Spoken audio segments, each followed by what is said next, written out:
সকলোকে নমস্কাৰ জনাইছো। মই মাজুলীৰ সামগুৰি সত্ৰত আছো বৰ্তমান, আৰু সামগুৰি সত্ৰৰ কিছু বস্তু আপোনালোকক দেখুৱাম। আৰু সামগুৰি সত্ৰখন মুখা শিল্পৰ কাৰণে বিখ্যাত, আৰু আজি আমি বিশেষ ব্যক্তি এজনক লগ কৰিম। আৰু সেই বিশেষ ব্যক্তিগৰাকীনো কোন, বলকচোন চাওঁ। আপোনালোকে মোৰ লগত ভিডিঅ'টো চাওক, আৰু ভিডিঅ'টো শেষলৈ চাব, কেনেকুৱা পাই জনাব। ধন্যবাদ।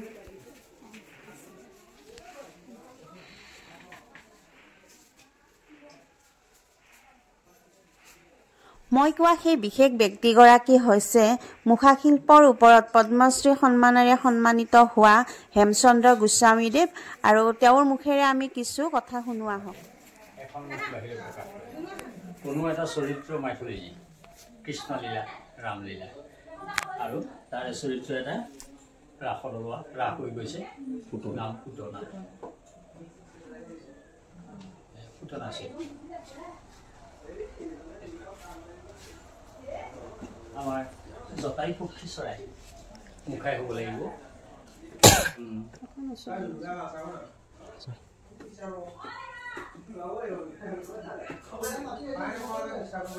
পশু চৰিত্ৰ মুখা হয়, মুখত পিন্ধে, ৰাসত উপস্থাপন কৰে কলমবাসী বৃন্দাবনৰ।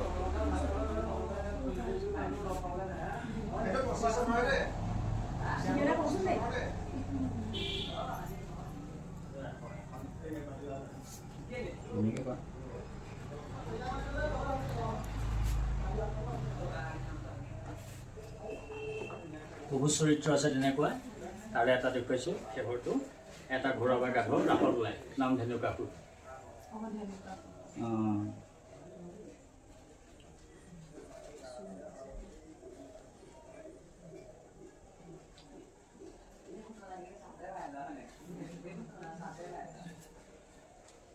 এইবিলাকেই হ'ল মুখা ভাওনাত ওলাই সমস্ত মুখাৰে সজাই তুলি আমাৰ হাতেদি দিল্লী গণৰাজ্য দিব দেখিছিলোঁ। আপোনালোকৰ সন্মান দেখিছিলোঁ। দ্বিতীয় স্থানলৈ ঘূৰি আহিলোঁ দিল্লীৰ পৰা। এয়া অসমবাসীৰ সন্মান, এয়া মুখাৰ টেবুল। এইটো 2018 চন 26 জানুৱাৰী গণৰাজ্য দিব।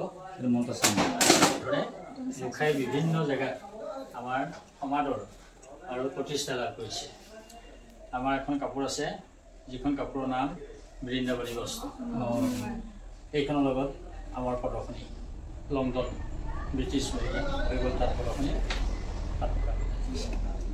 গতিকে এয়া হ'ল মুখাৰে বিশ্ববাসীলৈ এটা আমি বাৰ্তা দিছোঁ অসমৰ, যে অসমত এই লোককলাসমূহ ভাওনাত ব্যৱহাৰ আৰু প্ৰদৰ্শন।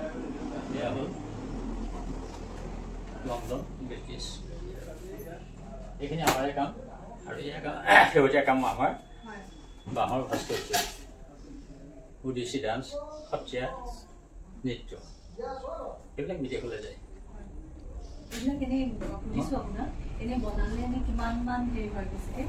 দিন লাগে। আচলতে আমি পৰ্যটকৰ কাৰণে এইখিনি বনাই বা তেওঁলোকে নিয়ে। এইটোত আমাৰ 12,000, আৰু সেইটো তাতকৈ কম। এইটো অকণমান কাম বেছি, আৰু 8টা দিন লাগে। ষ্টিকবোৰ দামটো বেছি, অন্য কাম নহয়। এই কাঠিবিলাক কোনো মেচিন নাই, আৰু একে সমান লাগিব হ'ব লাগিব। গতিকে প্ৰদৰ্শনীবিলাকত প্ৰায় মই গৈছে যে যোৰহাট ঠেঙালকুছাৰী সাহিত্য পৰিষদ, যিটো আমাৰ ঠেঙালকুছাৰী প্ৰদৰ্শনী, তাতে এই মহ, বাঁহৰ যুঁজ বাঢ়ি থকা, সত্ৰীয়া নৃত্য এনেকৈ থকা, মুখা থকা, এই গোটেইখিনি আমাৰ হাতে দি দিছোঁ।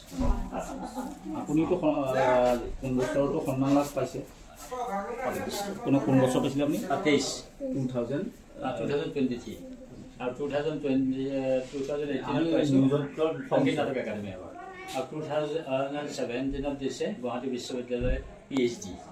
গুৱাহাটী বিশ্ববিদ্যালয়ে দিছে PhD, যিটো ডক্টৰেট ডিগ্ৰী, সেইটো দিছে 17 চনত। এই 17 চনত, আৰু এয়া 23 আৰু 18 সংগীত নাটক একাডেমি। আৰু আমি টেবুলৰ যোগেদি জিকাই আনিছিলোঁ 18 চনত 2000, আৰু বিদেশত প্ৰদৰ্শনী হ'ল 2016। এইখিনি আৰু নিজৰ ৰাজ্যত বা ভাৰতবৰ্ষত কৰাখিনি বেলেগ, আৰু বিদেশৰ কথাখিনি কৈছোঁ, আৰু যিখিনি উল্লেখযোগ্য। এইটো বাৰু নিউজটো আমি জানো, এইটো কাৰণে মই নাই। আচ্ছা, তেখেতৰ মুখাশিল্পৰ ওপৰত যিখিনি কৰ্মৰাজি আছে আমি সদায় শলাগিবই লাগিব আৰু আমাৰ অসমখনত বহুতেই কিবা কিবি আছে আৰু আমাৰ অসমখন আগুৱাই নিবলৈ এনেকুৱা কিছু ব্যক্তি লাগিব আৰু তাৰে এজন উদাহৰণ হিচাপে আজি আমাৰ সাক্ষী হৈ ৰ'ল হেমচন্দ্ৰ গোস্বামীদেৱ আৰু আজিৰ ভিডিঅ'টো কেনেকুৱা পালে আপোনালোকে জনাব নাপাহৰিব ধন্যবাদ